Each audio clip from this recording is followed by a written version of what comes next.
Oui, salut à tous. Je vous souhaite la bienvenue dans cette sixième partie concernant jQuery. Donc, aujourd'hui, nous allons voir les sélecteurs. Donc, on a eu l'occasion de voir comment faire pour sélectionner un div, notamment avec un dièse. Donc, une classe avec un point. Donc, nous allons voir maintenant comment faire pour sélectionner tous les éléments d'une page, ok? Donc, ici, func.js, ce qu'on va faire, on va créer une variable. Je vais l'appeler num pour numéro. Et on va dire ici, donc, dièse entre parenthèses. Donc, on précise ici un astérix ou une étoile, donc, comme vous voulez.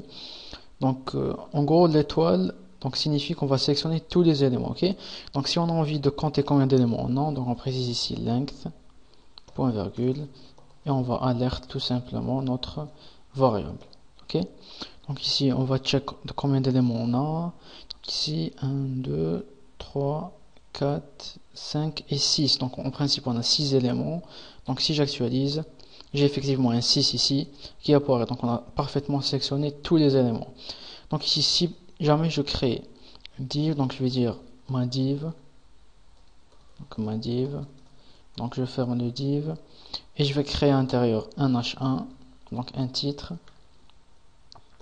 Je vais dire par exemple je suis un titre, ok, et je vais créer un paragraphe, donc je suis du texte, et je vais créer un autre paragraphe, je vais dire je suis un autre texte, ok, donc je suis un autre texte.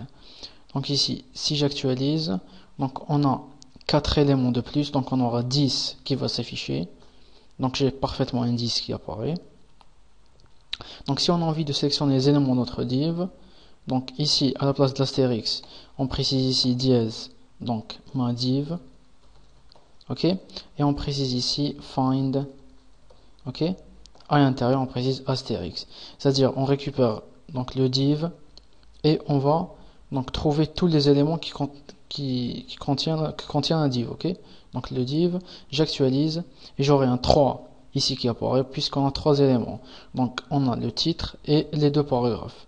Ok, donc si j'ai envie de compter uniquement le nombre de paragraphes, donc je précise ici à la place de l'astérix P. Ok, donc j'actualise, j'aurai un 2. Ok, donc j'ai parfaitement un 2. Donc si on a envie de compter le nombre de titres, je précise ici H. Ok, donc ou H1. Donc j'actualise, j'ai uniquement un seul H1. Ok, donc voici donc les sélecteurs. Donc si vous avez des questions, n'hésitez pas. Donc je vous remercie. On se voit dans la prochaine partie.